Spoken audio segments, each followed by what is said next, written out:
Hello friends, this is Mike Williams and I'm back with another guitar video. This video is actually two Facebook clips I stitched together to update my friends on some setup work I was doing on my Harley Benton TE-20 and my Harley Benton TE-90. Both are Telecaster style guitars, with the TE-90 being a semi-hollow version. After working on a number of Harley Bentons, I can declare that these are exceptional guitars, especially for the money. The TE-20, as an example, costs under $100 including shipping, and it's a fine instrument. The TE-90 is equally impressive and aesthetically a very beautiful guitar, and the cost was under $200 with shipping. This video is broken down into three parts. In the first segment, I'll discuss the TE-20. The second part, I'll walk you through my thoughts on the TE-90. And the last clip is a Stewmac video I included to illustrate the baking soda and super glue trick, which will make more sense to you as you progress through the video. The comment section is open, and I do ask, if you do decide to comment, to please ensure your comments are civil and add value to the discussion. And with that, I'll start with the Harley Benton TE-20, and I hope you enjoy the information and commentary. Thanks for watching. Hey everyone, it's Mike, and it's Saturday morning, and I just got done setting up this Harley Benton TE-20, and excuse the mess on the table, some of the tools that are involved in getting the work done.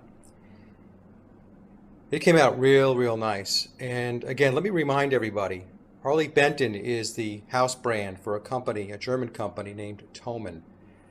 And this guitar was $100 with shipping. Actually, it was under $100. And I just cannot believe the quality of this guitar. So let me just take you through a couple of things that I found to be noteworthy. One is that I took a look at all of the frets across the fretboard, and they were level all the way across. Not one fret that was off. That's amazing, especially at this price point, because there are guitars that cost hundreds of dollars, thousands of dollars, and you won't find that. So hats off to Thomann for putting a product out like this, especially at the price that they're selling it for. So what I did was I polished all of the frets, I polished the fretboard, I took care of all that. I adjusted the pickup height a little bit. The neck pickup was fine. I just had to lift the low E side of the bridge pickup just a wee bit, not a big deal. I had to also adjust the string height at the 17th fret, which would be right here. So on Fender types of guitars, that's where you would measure the string height. On Gibsons, you would go to the 12th fret. And it was just a tad high. Not too bad. But what I did was I took it down a bit all the way across. And to give it lower action, I did have to also adjust the truss rod a little bit, just a little bit, a quarter turn. And you would adjust that here.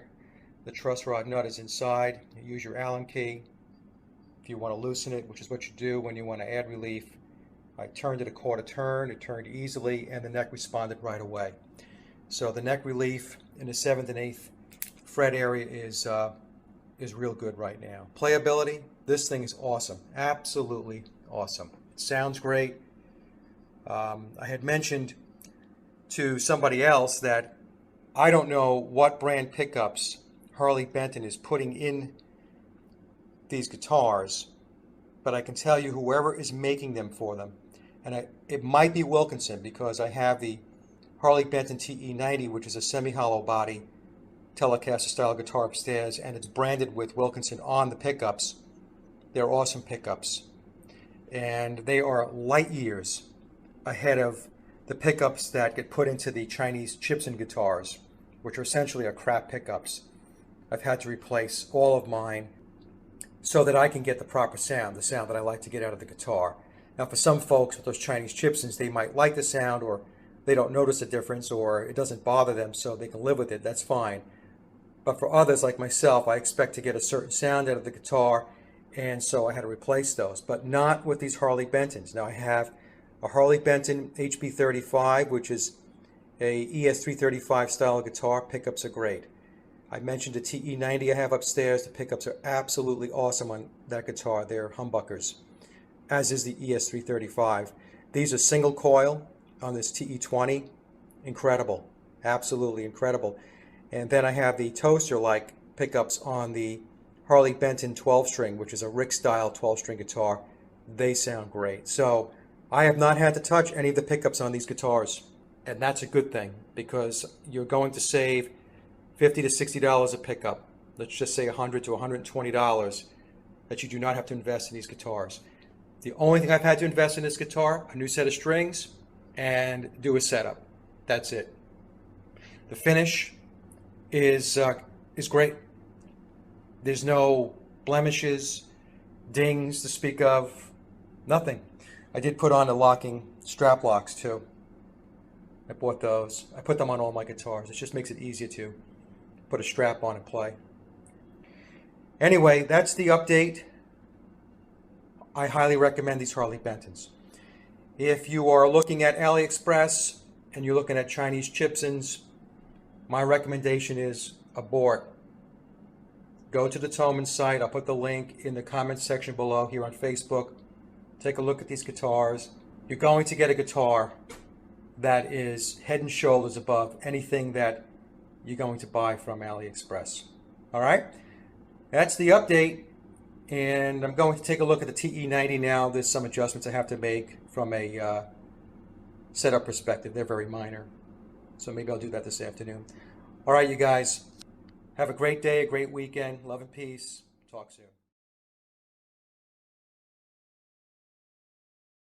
Hey everyone, it's Mike, and I'm back a little sooner than I thought I would be on this video, or this update on this Harley Benton TE-90. This is the trans blue semi-hollow guitar. It is a Tele style. And this is a great guitar. Under $200 with shipping, and a remarkable instrument for the money. The first thing I want to call out is the pickups. I had mentioned in the TE-20 video that these Harley Benton pickups are absolutely awesome. There's no swapping out you need to do. The pickups have a lot of presence. There's a lot of power behind them. On this guitar, you can see that Wilkinson makes the pickups. It's branded right on the pickup. And again, to reiterate, when you buy those chipsins out of China from AliExpress, at least in my case, I had to replace all the pickups because I just did not like the way these sounded. With the chipsins, the neck pickup is muddy. The bridge pickup tends to be very tinny. With these pickups, you don't have any of that. The sound is great. You have your volume, your tone, and then your three-way switch. The F-holes, because it's a semi-hollow, great. Absolutely great. As with the TE-20, no work had to get done for the frets. All the frets were level. Fretboard's in beautiful condition. Just an incredible buy for the money. Again, under $200. That includes $30 shipping out of Germany. And you get this type of guitar. Look at the finish on it. No flaws, no blemishes.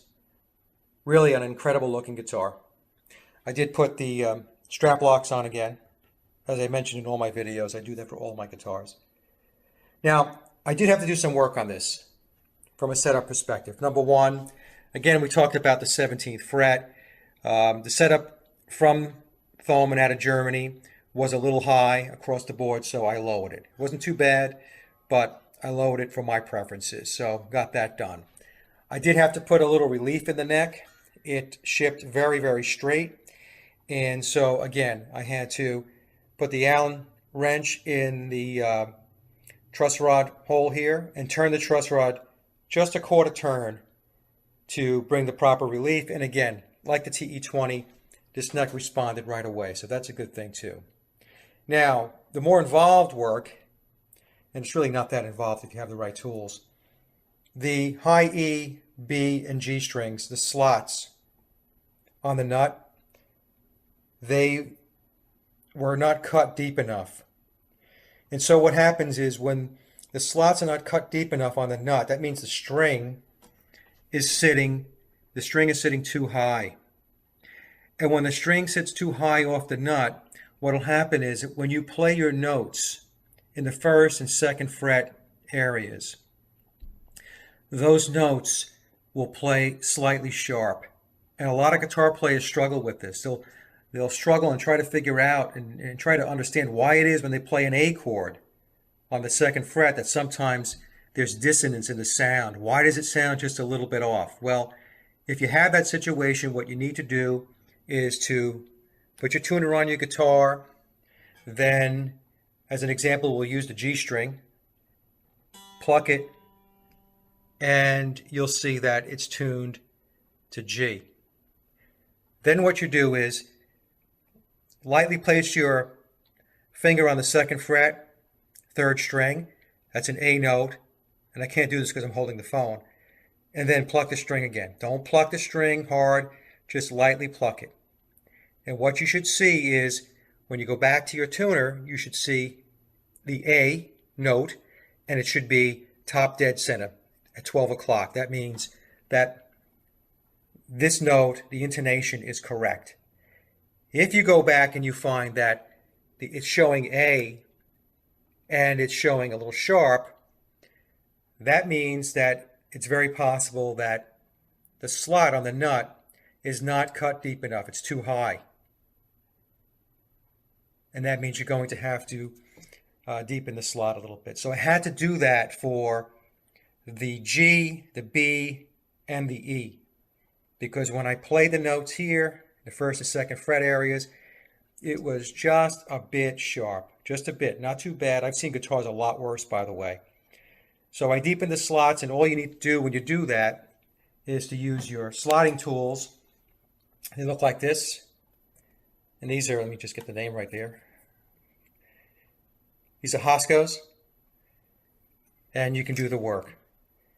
It's really not that difficult. Now, the more involved piece of this, let me see if I can explain this without confusing everybody. I would play a D chord down here in the 2nd fret. And what I was noticing was that the finger that I had on the E string and the 2nd fret, which would be an F sharp, would roll over the edge of the fret. And that's a bit annoying. And by the way, there are many guitars, expensive guitars, that have the same problem. So how do you fix that? Well, let's understand first what the issue is. The issue is, it's how, or I should say where, the slot is on the nut. So if the slot is too far south, too far toward the edge of the fretboard, what's going to happen is exactly that. When you play the note, it's going to have a tendency to roll off the edge of the fret. So when I went through and took a look at the slots and measured them, what I noticed was this slot here was approximately 1/32 too far south, too far toward the edge of the fretboard. So there's a trick that you can use. Instead of knocking out the nut and reslotting the entire nut, all you need to do is to put a little mix of baking soda and super glue into the old slot. It will harden right away. And then use a small file and just smooth it out. And then what you do after that is, then you create your new slot. Now the way you know how to do that is the distance between the slot and the edge of the fretboard should be 4/32. So you measure the edge of your fretboard to where the string is supposed to be. And you can see on my ruler, hopefully you can see that. Let me see if I can get you to see that and get this placed correctly. You can see 4/32. If you can't see that, trust me, it says 4/32, which is 1/8 of an inch.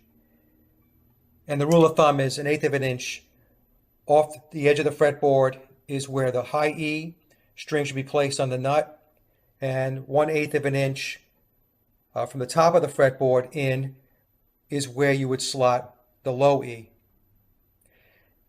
So again, when I did this slot, the original slot, was 1/32 south. It was too far toward the edge of the fretboard, and that is what was resulting in the string roll off when I would play a D chord, and it would happen too when you play a G. So then all you need to do is to use that baking soda and super glue trick and fill that slot in. Then use your file and reslot where the slot was supposed to be, and your problem will be solved. And that's exactly what I did. So that's the new slot. You can barely see where the old slot was. and you can save yourself a lot of money if you know how to do that. Maybe I'll do a video on how to do that so that you can see how easy it is, so you don't wind up having to take it down to a repair shop and paying an arm and a leg. Because what they'll probably do is, I'm not so sure they would fill it with baking soda and super glue, it works great. They might knock out the nut and tell you that you have to put a new nut in and then reslot it and so on and so forth and yada yada. Unnecessary, especially for something as quick as this. All right. It's different if all the slots are off, then you have to put a new nut in. But for something like that, use the baking soda and super glue trick and you're in. Okay? All right, hope this helps you guys. Again, another great Harley Benton. I really love this guitar. I really do. I've been playing this now for a few days, not putting it down. I really enjoy it. I've got a question for you. On Saturday we were playing, and I noticed that I had my guitar in tune, but the low E string kept popping in and out while we were playing and strumming. So taking a look at it, I noticed that the nut was busted on top. I found something that said baking soda and super glue can repair a nut. I'm not sure about that. What can you tell me about it? Before I get into whether or not I can help Lou with a nut on this guitar, here's a little background on baking soda and super glue. The baking soda super glue trick. Mix the two together and you get something hard as a rock. This is regular old household baking soda. And you hit that with a drop of water-thin super glue. And go off and let it rest for a minute or two and come back and check it out. I gave this about a minute. And it chips like glass. What I use this for is when a nut slot's worn too deep or been cut too deep, as at least a temporary fix to get the guitar out the door. I'll show you how I do it.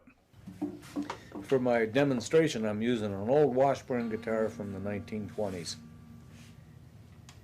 And it's got a lot of troubles with the nut. It's an ivory nut, and the strings have worn way too low over the years. Maybe somebody recut them. And the first string is laying on the fret. I'm just going to move a couple of strings out of the way and only work on the treble E string slot. Check out the string. It's tied together in a knot to get the most mileage out of that string. I cleaned it up with acetone, get all that grease and dirt out, and now I'm using probably a 40 thousandths nut slotting file, rolling it back and forth to get into new material and get rid of that dirt. I want to get down to clean ivory or clean bone so my glue will stick. That's more acetone and a little bit more filing until it gets clean. If it's not clean, it won't stick.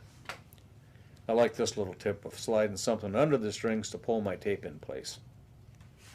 Here I'm using my glue spatula, which is good for putting dust into the slot and packing it down. For dust, I'm going to use a nut that I took out of the drawer. That's an old nut off some other guitar. It's bone, not ivory. And it's the perfect color because it's kind of yellowed. So I'm filing off bone dust in the area till I get a little pile of it. Using the smooth side of a file. I want the dust to be small and powdery, almost like the baking soda.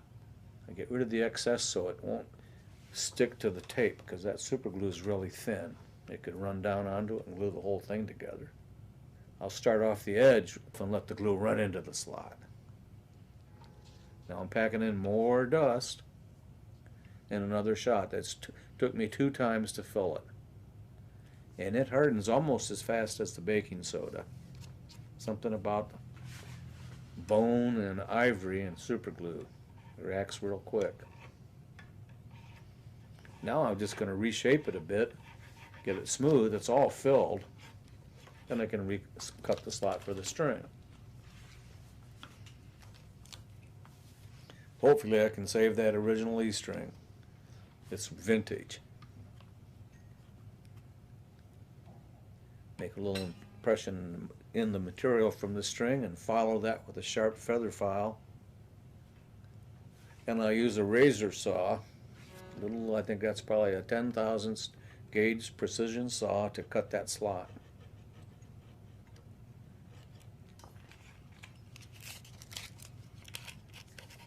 rid of some of the fouling marks with a little 320 grit paper, and I should be back in business. That's how fast you can fill a nut slot with bone dust and super glue or baking soda. Ta-da! As for Lou's guitar, we'll have to see, because it's a plastic nut for one thing, and it seems to be sitting on another plastic nut or a big shelf of plastic. It's been shimmed up. Baking soda will fill plastic, but not every plastic. But it's not going to work on a corner. That's too weak. It probably got cracked at some point, and that's why it chipped off. And if you tune that string off, it's going to shear off whatever I put on there. This is a case where I'd go to the drawer and get out a pre-made nut. This tusk one looks like a perfect fit, and we'll find out by knocking out the old one and seeing.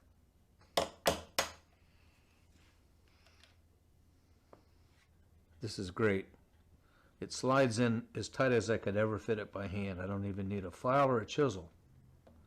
It's getting tight right there. Like sliding in a drawer.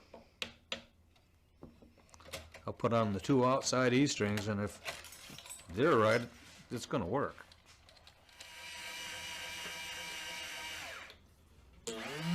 That doesn't even need a shim. That's the amazing thing. It does not need a baking soda fix if you can change the nut that quick.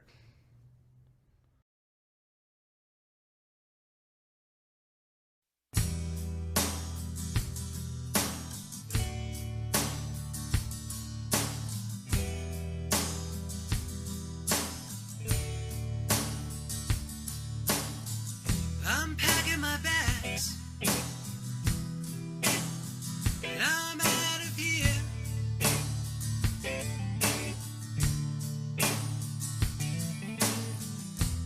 Riches to rags, can't live in fear.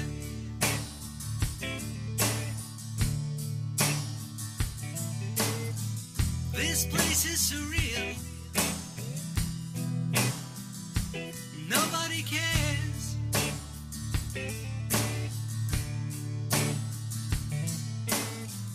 It has no feel,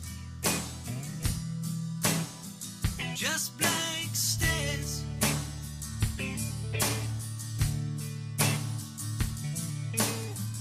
I'm tired of all the hate. I'm tired of all the dysfunction. I'm tired of being tired. I'm leaving dystopia.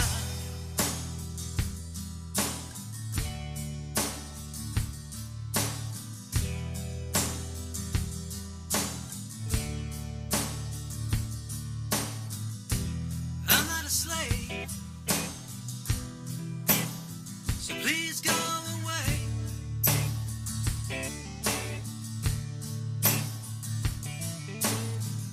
I won't behave. I don't care what you say.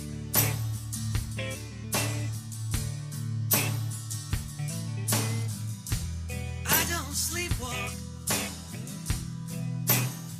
I crawl on my knees. And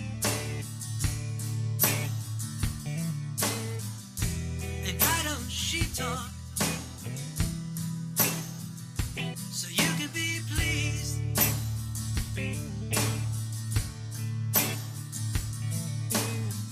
I'm tired of all the hate. I'm tired of all the dysfunction. I'm tired of being tired. I'm leaving dystopia.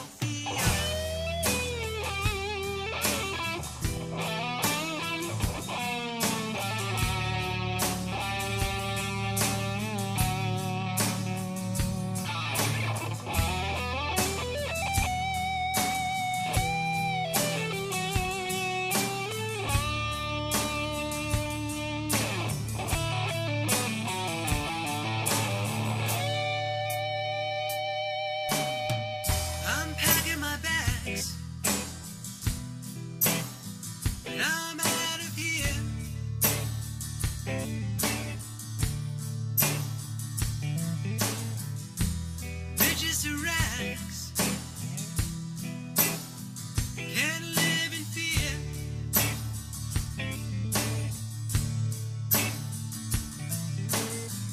This place is surreal.